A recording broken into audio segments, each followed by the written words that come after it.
Hi there. Well, I have several things laid out here, and I don't know where this journal is going. You see me slouched over and cozy with my pillows, and that's just how I feel like being today. There was a page I read in I Am That, a totally favorite book, that I thought I would share with you. It has a delightfully simple definition of right and wrong, if such be the case. And the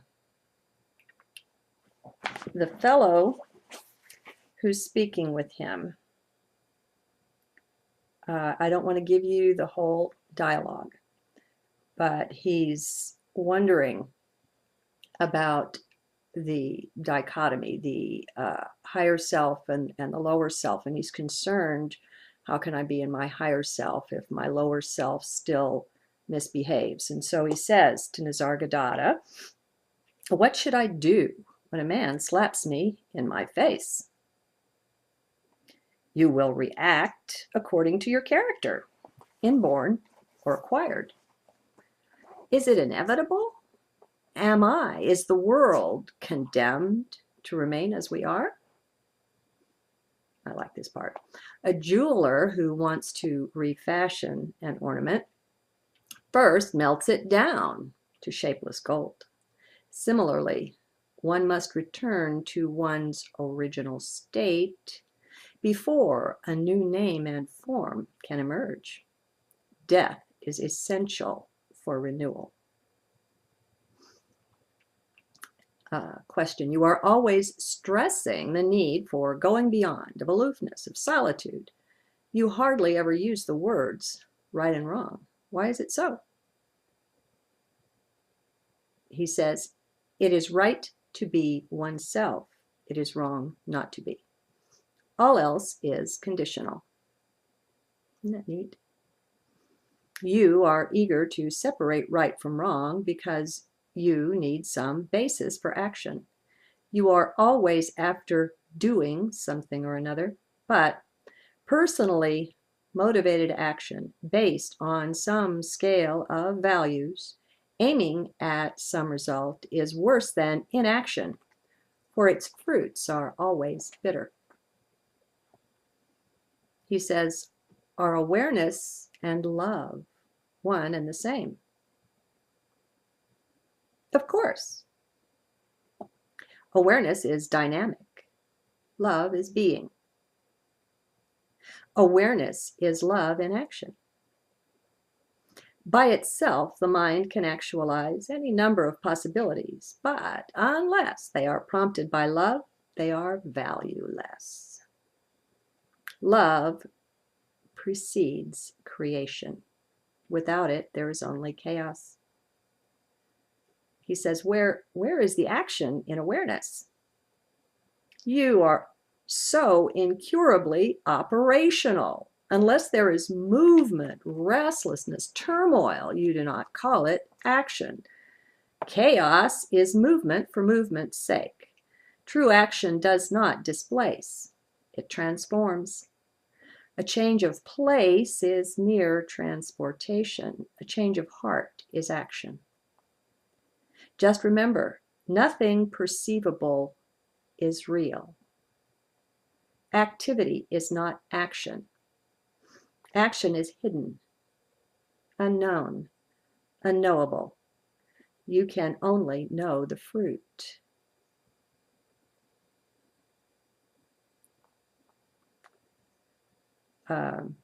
Okay, now we're going to kick God out. You ready? Is God not the all-doer? Why do you bring in an outer doer?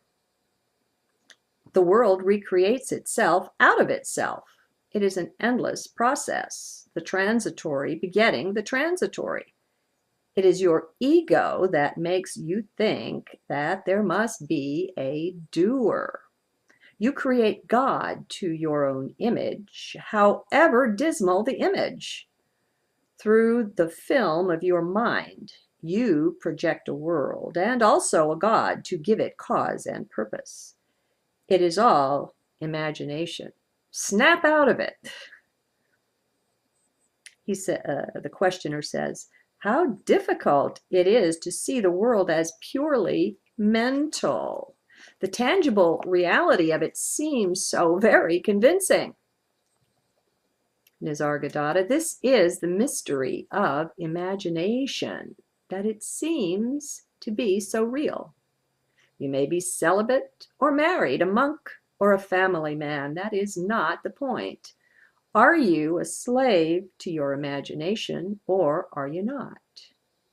Whatever decision you take, whatever work you do, it will be invariably based on imagination, on assumptions parading as facts. He says, oh, I love this. Here I am sitting in front of you. What part of it is imagination? The whole of it. Even space and time are imagined. He says, does it mean that I don't exist? He says, I too do not exist. All existence is imaginary. Is being too imaginary? Pure being, filling all and beyond all, is not existence, which is limited. All limitation is imaginary. Only the unlimited is real. The questioner says, when you look at me, what do you see? Nisargadatta says, I see you imagining yourself to be. The questioner, there are many like me, yet each is so different. Nisargadatta, the totality of all projections is what is called Maha Maya, the grand illusion. So then he says, but when you look at yourself, sir, what do you see? It depends how I look. When I look through the mind, I see numberless people. Remember, he's looking at himself. When I look beyond the mind, I see the witness.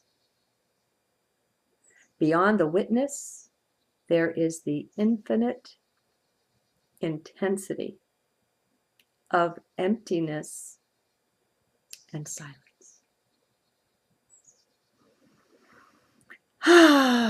Anyway, deep, really deep. Okay, I have a yummy journal for you today. Yummy because it speaks to my heart and it's something in a funny way I've specialized in throughout this life, and that's words. In a recent journal I posted, I talked about how well, in several of them I've spoken of how we hexed ourselves with words. This one was written probably before them. This is a journal from 1114. The Mayan day was for Earth. Very four square there, both of those. And it's called Language Structures Consciousness. Don't hex yourself. Now, I'm also in this journal going to mention Fritjof Capra's The Tao of Physics. Tao means way, the way of physics.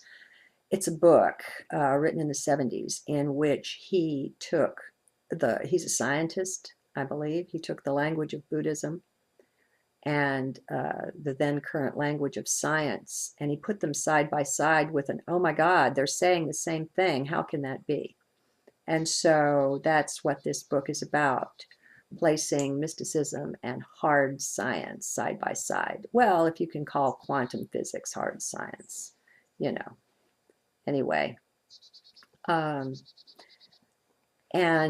we get into areas, you hear it all the time, this can't be put into words, this is so hard to express, and so on. And that's legitimate. And I ran across a quote in the book, and I'm giving you, with my transcript, a link to a PDF you can download of the Tao of Physics, so you can take a peek at it, see if you want to own the physical book. All right, so Capra is going through looking at the similarities, and he is saying the Eastern mystics, let's see. Okay. In the Eastern view, then, as in the view of modern physics, everything in the universe is connected to everything else, and no part of it is fundamental. Now, I'm well towards the end of the book here. He's laid down all of the statistics. He's got tremendous notes and references in this. This is a rather scholarly work, not totally, but somewhat scholarly work. Okay, so everything in the universe, in both the view of modern physics and in the Eastern view, is connected to everything else, and no part of it is fundamental. That includes the atom. The properties of any part are determined not by some fundamental law, but by the properties of all of the other parts. Both physicists and mystics realize the resulting impossibility of fully explaining any phenomenon, but then they take different attitudes. Physicists, as discussed before, are satisfied with an approximate understanding of nature. The Eastern mystics, on the other hand, are not interested in approximate or quote-unquote relative knowledge. They are concerned with quote-unquote absolute knowledge, involving an understanding of the totality of life. Being well aware of the essential interrelationship of the universe, they realize that to explain something means ultimately to show how it is connected to everything else. As this is impossible, the Eastern mystics insist that no single phenomenon can be explained. Now, here's a word I'm not familiar with. He says, thus, Ashvagosha, it looks like. And this is a quote from, I'm going to assume, a Buddhist text. All things in their fundamental nature are not nameable or explicable. They cannot be adequately expressed in any form of language. All things in their fundamental nature are not nameable or explicable. They cannot be adequately expressed in any form of language. And if you download this, that's on page 101 of 112. There are a lot more pages in the book. It's just that the PDF, came out that way. All right. So with that as a backdrop, when we're playing with language, we're deep in the relative. We're not in the absolute. So let us put our awareness in our hearts, and thus be in the absolute as we play in the relative. Let us be both places at once, as in our higher dimensional self we most certainly are. Okay. This title, Language Structures Consciousness, just came into my awareness. Let's see where it leads, what it has to say. How can I pass this on, I wonder? I have an underlying understanding, but having to use language to pick apart language, that's pretty tricky. I keep going back to this, but in the Tao of Physics, Fritjof Capra does an excellent job of actually illustrating this tricky topic. Of course, it takes him a number of chapters to do that. Let's see what can be done here in a few pages. Language structures thought. How much do you realize this? How aware are you of your own speech patterns? Do you often speak unconsciously, unobserved, unaware of how much and of the ways in which your words bind and control you or free you? Words affect your awareness. Words mold energy. I promise you that. By the way, with all of my video journals, except for the live ones, there's a transcript. So if you want to read along and be sure you're getting the words right, or you want to catch me where I'm ad-libbing, you can do that by clicking the link. All right, now, right up front, the nice thing here is just how much our words are under our control, at least potentially. Right now, your speech patterns are largely governed by your subconscious mind and your earlier programming received at the hands of family, teachers, and friends. The whole of society is thought controlled in a very serious way. Are you aware of that? How much are we still jointly sleepwalking? Sure, we all know about the advertisers and all that. That's obvious. That's only a part of the program that seeks to control our minds, though. Most of it is much more hidden, more devious than that. Actually, though, if you're an advertiser, you know just how deeply devious your trade really is. There's nothing ethical or nice about it. It is blatant mind control practiced on the people, 90% of it hidden from view. Now, this isn't about that, though. There are plenty of others who have done the research on that. I think the first book I read was Subliminal Seduction that alerted me to it, and that's an old book. You can research, you can seek them out if you want to test what I've said. What I want to share here is how we can so simply walk free of this control.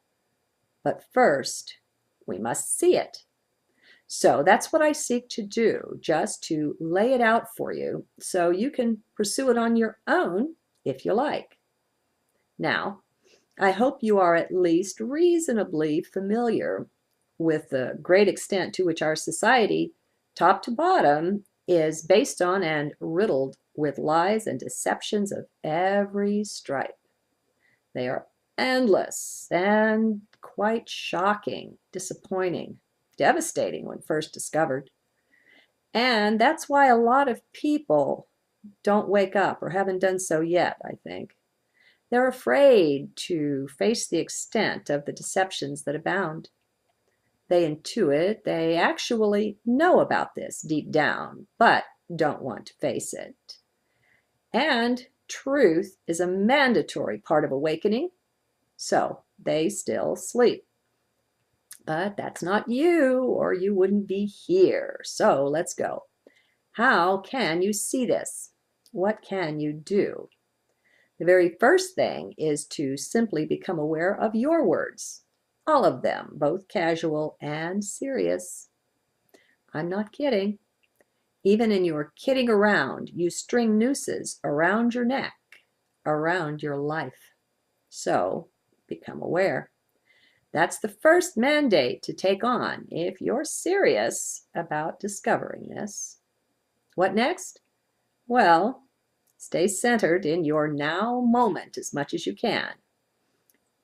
In this that I am sharing with you, the mind itself is used against you. So it's not likely that the mind is the best place from which to observe this. Well, duh. Drop into heart. Abide there and just watch your words. All of them. You might enjoy keeping a little notebook or journal on this. Write down things you notice about yourself. Remember, self is what you're studying. Self. Always self. If you haven't found this out already, there's an inner tutor or teacher within yourself. Have you met this one yet? She or he speaks through intuition, through hunches, and ideas that greet you from within. It's not in the language of mind, but of heart. It's feeling-based. So you'll be taught. Initially, things will likely just be pointed out to you. If you can spend enough time outside of the province of your mind, you'll pick these hints up. You'll be watching. You can't do this from mind, by the way. It doesn't work.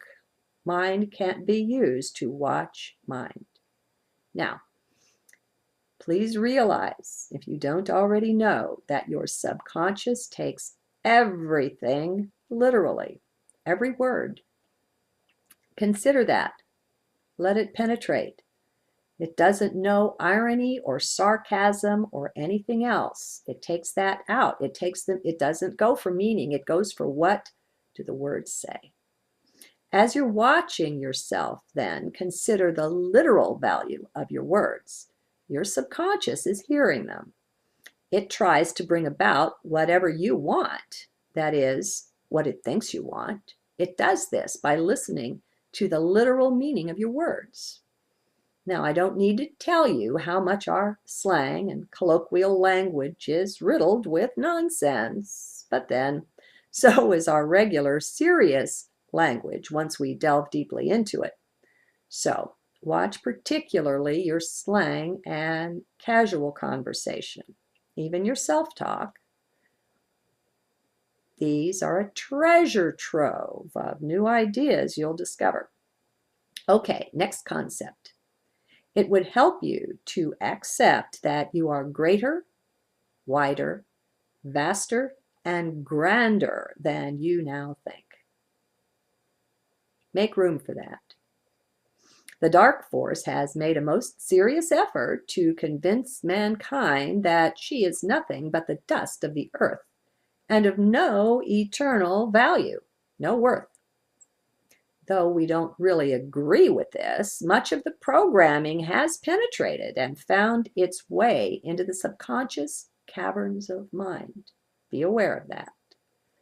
Now, why do I say that you're great, and how can it help you to know this? Well, stay centered. Now, really feel into that. Focus strongly in the center of your chest. Feel that for a few moments. Just place your attention in the middle there. Get the sense of it. Anchor there. Now, from here, from this point, you can discern truth. You can feel it. You can sense it somehow. So, listen from there.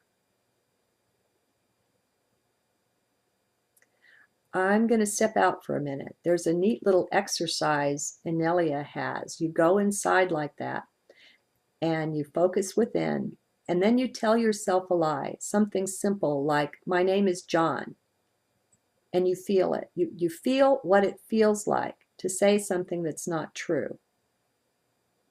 It feels kind of icky. I don't know how to describe it. And Kismet, honey, it's okay, whatever it is. It lives out there, okay? All right, and then tell yourself something that's true. My name is Teresa Ann. And feel into it.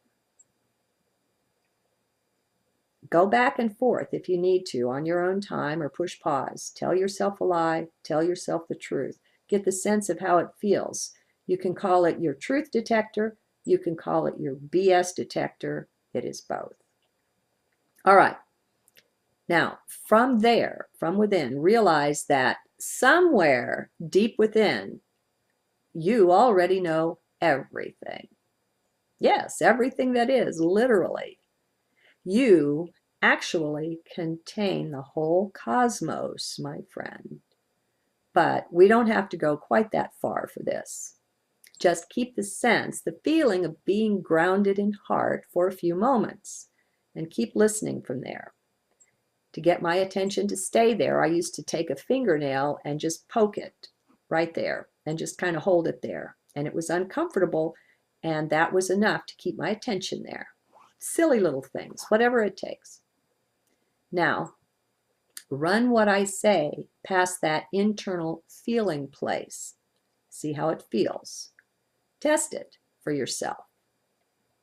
Now, The more you listen to me or to anyone from that central focus, the more you'll be able to discern what you already know.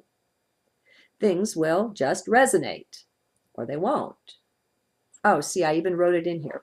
To test this, just tell a lie to yourself while strongly centered within. Okay, we just did that. Now, remember the feeling. Really steep yourself in it. Not because it feels good, it doesn't. Stay in it to memorize that icky feeling, though, so that you'll recognize it later. You think it's clear now, but trust me, it won't be once you're back within mind's dominance. It will be but a faint echo then. Still, if you really imprint this feeling on yourself with the intention to really remember it, you will. Somehow, some way, it will get through to you. It will feel like a deja vu next time you encounter a lie. Watch for it. Okay, now that you know the feeling of that lie, say your real name this time. Sorry, folks, I wrote this so long ago, I forgot. All right, so you get the feeling. Lock that one in too. There's just a feeling of rightness about it. Not so easy to put into words, but you know what I mean by your experience. Now, remember, you must be locked into the now moment or into heart to do this. If you're in the typical beta brainwave state of left brain awareness, the feeling won't be there for you. Be in heart. Another way to test these things is through kinesiology, which is a way of opening up a dialogue with the body. The body will talk to you through the weakness or strength of its muscles. Generally, the arm is used in response to lies and to truth. That's a bit trickier and somewhat less reliable, at least, I don't know, than just centering strongly within. But use either way, whatever is most comfortable for you. I hope you've been spending at least some time and attention doing the watch and observe thing I'm always mentioning. Actually, just dropping down into heart rather covers that base. It's what is natural to become the observer when centered within. It's nice, too, to be out of the range of most of your thoughts. You get to watch them float by, much like clouds in the sky. Disidentifying from mind is nice, even if a bit disconcerting at first. So, for a week perhaps, watch your use of language. Keep little notes on what you observe. You don't have to do anything at all to change the language at this point. That can come later. If you've been practicing the watch and observe, you'll be good at that. If not, you won't be able to help yourself from modifying what you're saying. For now, the big thing is to notice, that's all. Why is that? Well, if you're true to this, to staying in heart for it, you'll begin to discover what it's like to be danced. You won't have to change a thing.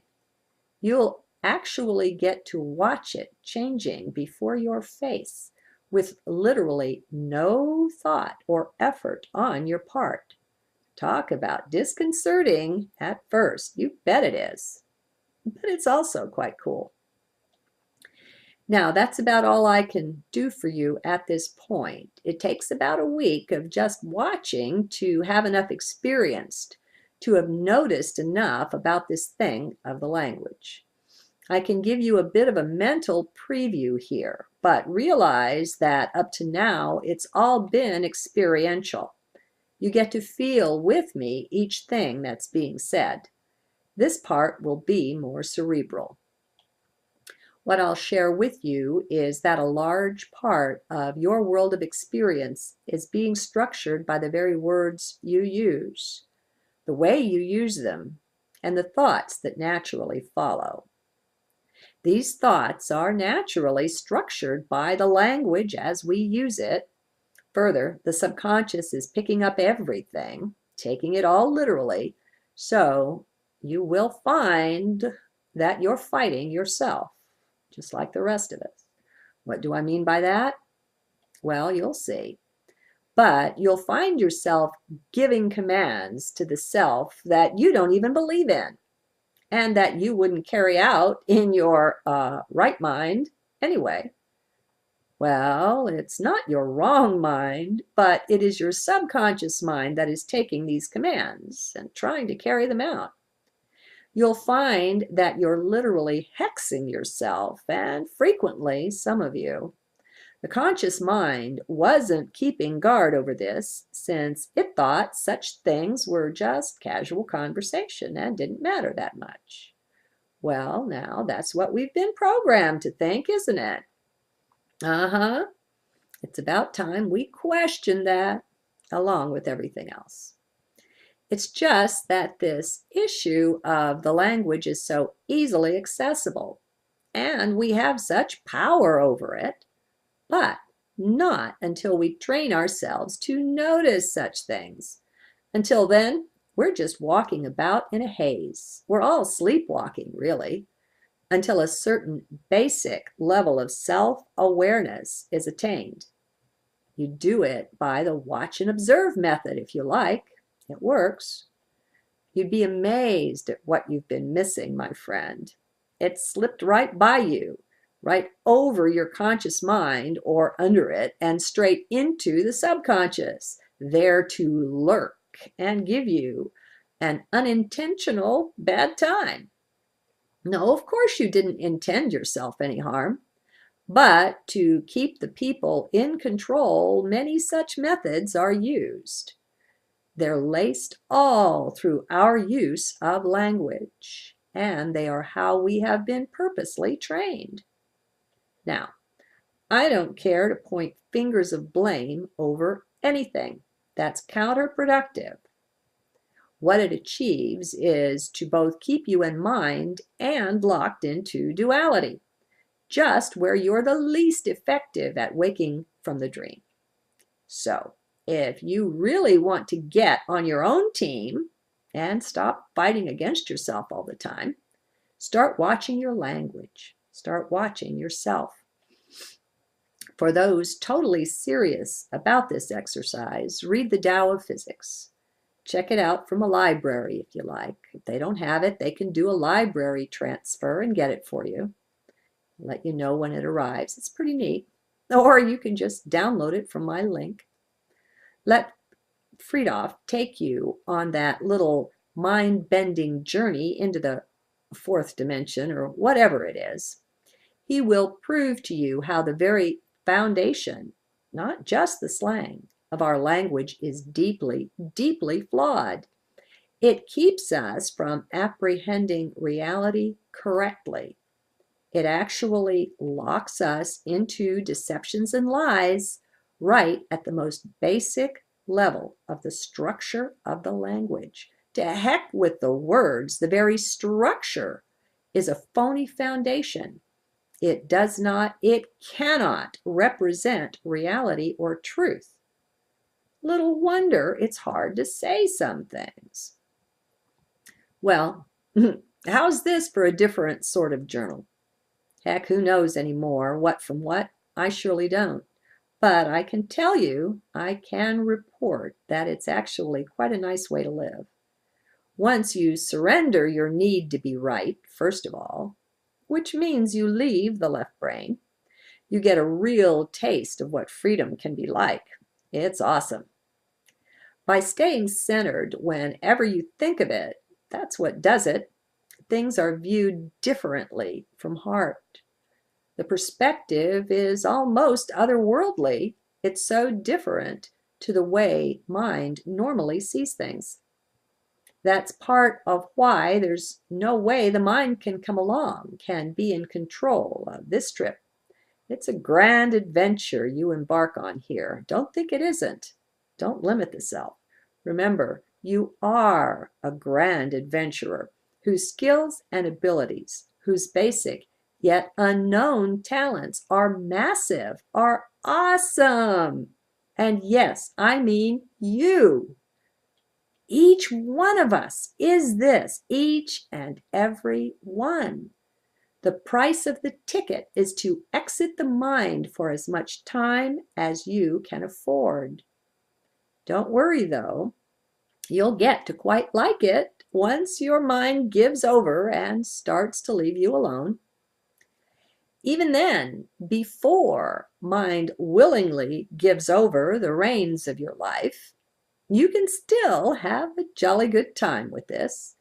It feels so wonderful, that sensation of being within, of sticking strictly to now.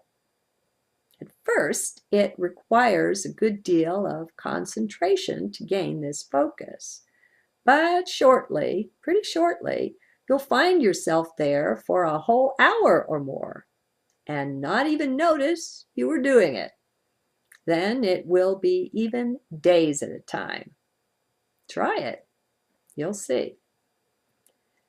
Okay, that's that journal. And I've got to tell you, it turned out to be a part 1 of 2, because a few days later, another journal came out that was so much along these lines that they really went together. But I'll get this one up and posted for now. Good day then. Activity is not action. Action is hidden, unknown, unknowable. You can only know the fruit.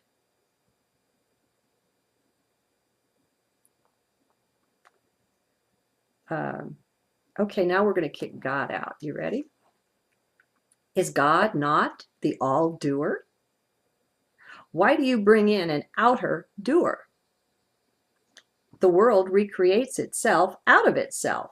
It is an endless process, the transitory begetting the transitory. It is your ego that makes you think that there must be a doer. You create God to your own image, however dismal the image. Through the film of your mind, you project a world and also a God to give it cause and purpose. Hi there. Well, I have several things laid out here, and I don't know where this journal is going. You see me slouched over and cozy with my pillows, and that's just how I feel like being today. There was a page I read in I Am That, a totally favorite book, that I thought I would share with you.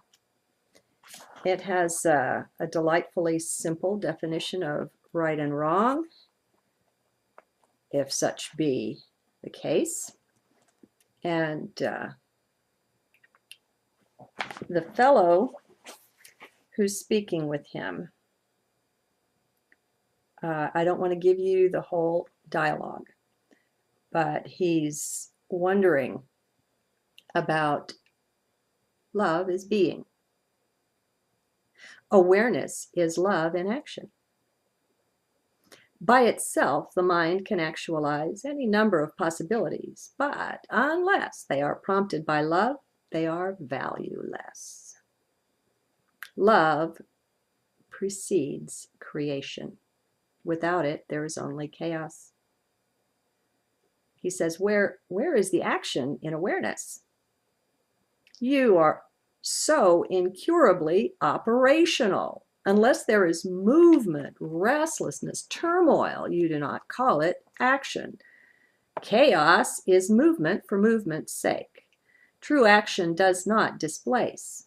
It transforms. A change of place is mere transportation. A change of heart is action. Just remember, nothing perceivable is real. The dichotomy, the higher self and the lower self, and he's concerned, how can I be in my higher self if my lower self still misbehaves? And so he says to Nisargadatta, what should I do when a man slaps me in my face? You will react according to your character, inborn or acquired. Is it inevitable? Is the world condemned to remain as we are? I like this part. A jeweler who wants to refashion an ornament first melts it down to shapeless gold. Similarly, one must return to one's original state before a new name and form can emerge. Death is essential for renewal.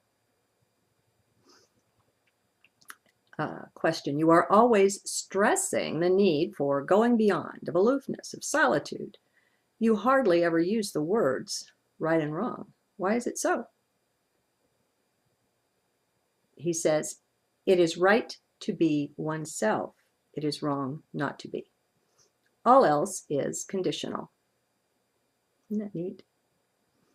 You are eager to separate right from wrong because you need some basis for action.